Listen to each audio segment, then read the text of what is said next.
We take it back to the hood.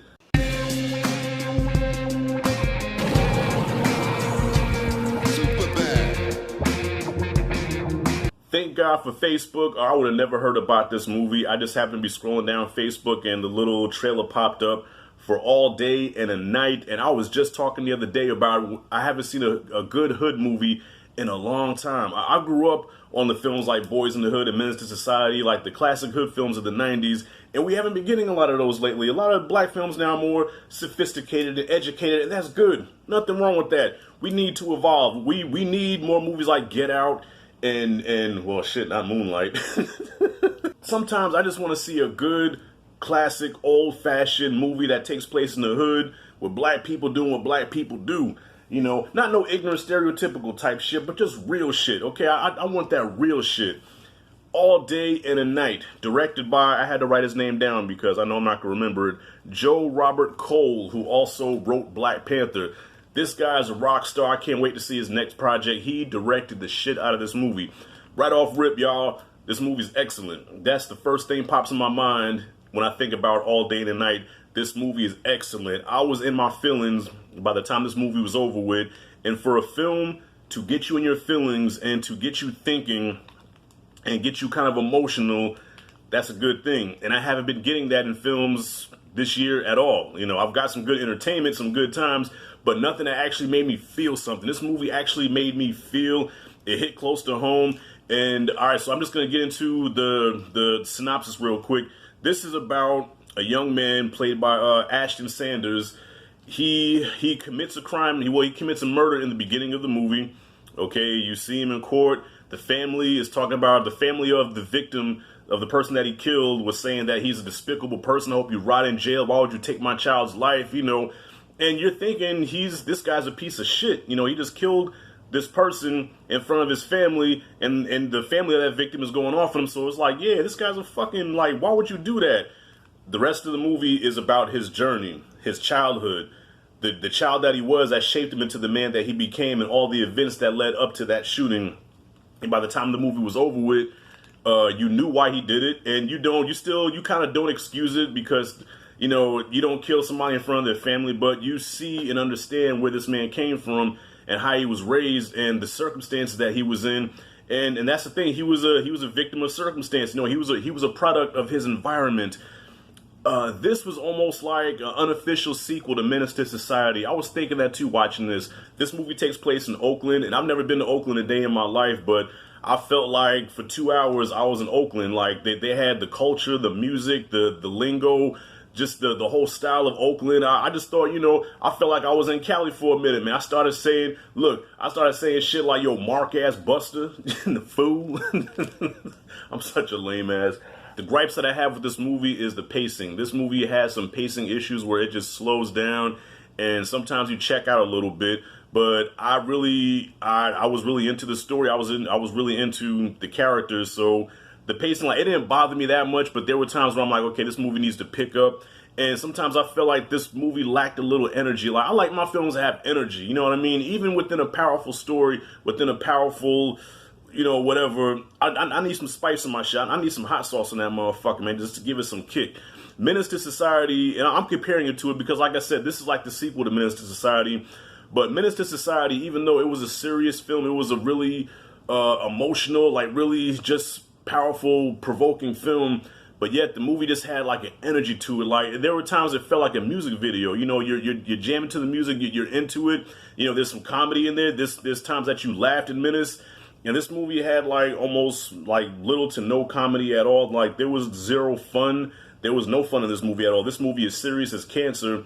But I mean, with the subject matter, I guess I understand why I was serious. But you know, when I watch a movie, even though I'm into it and it's hitting me right here, you know, it's hitting the emotional notes, but still at the same time, I want to have some fun with it. Like, give me some laughs, give me something to kind of, you know, to kind of ease the tension a little bit. You know, sometimes you just got to ease the tension. Give me some humor to ease the tension. You know what I mean? And there was none of that. Ashton Sanders, I think, is another thing that kind of put a damper on the movie a little bit. But to his credit, though, well, to the credit of the filmmakers, Ashton Sanders' acting style matched that character because that character has been through so much shit and seen so much shit where Ashton Sanders, the way he acts, I mean, and everything you see this guy in, he's sulking, he's brooding, he's always just got that pissy look on his face. He's always, you know, doing these numbers. He's always looking like this, like,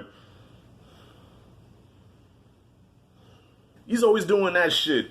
And also the fact that this guy's only like 112 pounds soaking wet with a brick. That's another thing that kind of threw me off. And listen, I'm a big guy, so I don't want to talk about little people. And yes, there are small people that can throw down, that can fight. But there's nothing about this dude that says he can do anything to anybody, okay? Bruce Lee, little guy, 135 pounds. But you can see Bruce, as small as he was in stature, you can just see his power. You can see Bruce could fuck somebody up. All right, you see, there's little people that you can just look at and be like, you know, they're small, but I bet you they're like a pit bull. This guy, like, you can, and he falls over. Mild spoiler, there's a scene ripped right out of Baby Boy where he has a confrontation with his mom's new boyfriend, and he's a pretty big guy. Ashton Sanders, like I said, is like 110 pounds soaking wet with a brick. And unlike Baby Boy, where Melvin knocked out Jody, this little dude with this little 2-pound arm knock out this 230-pound man. I kind of laughed at it. I did not believe it. You know what I'm saying? Yeah, I just didn't believe him being a badass, but I think he did good enough with what, you know, with the material and the way his character was. I kind of bought it, but at the same time, I just really couldn't get behind it. And that's why I can't give this movie a better score than what I'm going to give it. So wrapping it up, I'm going to give All Day and the Night, I'm going to give it a B+. This is an excellent film, but the Ashton Sanders character, I really couldn't get behind. You know what I mean? Like, you watch Menace, you was rooting for Kane. You like Kane. Kane was a likable character. You know, Trey Styles, Boys in the Hood, very likable. This dude had, like, zero likability to him at all. Like, he had the personality of a wet mop. I couldn't really get behind him. I mean, I felt for his character at times because the way the character was written, but I couldn't fuck with him. But now the standout, okay, Ashton Sanders, you know, whatever. The standout was Jeffrey Wright. Jeffrey Wright, I feel like, is a very underrated actor. This was Peoples from Shaft, all right, who stole that movie. I thought he was Puerto Rican. Yeah, Jeffrey Wright is a very underrated actor, and man, does he show some acting chops here. I think Jeffrey Wright stole this movie. He played Ashton Sanders' father, who is, you know, he's a tough guy. He's a street dude, but at the same time, he's damaged. He has a lot of flaws, and, you know, there's more beneath the surface than just the toughness that he shows. Like, he's a very broken man, and he feels like he failed in life because he can't provide a better life for his son, and so he starts to kind of spiral out of control. And I thought he did a phenomenal job, man. Like, everybody in this movie was good. Yahya Abdul-Mateen is in here, and for once, he's not playing a weird character. He's actually playing a gangster, and he plays like one of the lead gangsters. I think he goes by the name of Stunner, I think his name is. I'm not sure. But yeah, he did his thing, and your boy from Snowfall is in there too, Leon from Snowfall. I don't know the actor's name, but he's in here playing Leon from Snowfall. B+ is what I got for All Day and the Night. This is a very good hood film, and we haven't got a good hood film in a minute. Like, none that I can think of that drop, you know what I mean? Like, the 90s hood films, golden, classic. Then around the 2000s, they started getting a little, they just started getting bad, you know, kind of like the blaxploitation era, where it started out hot, you know, hotter than fish grease, and then it got fucking cold like the other side of my fucking pillow, you know what I'm saying? Bad. But yeah, this movie is a good return to the hood film.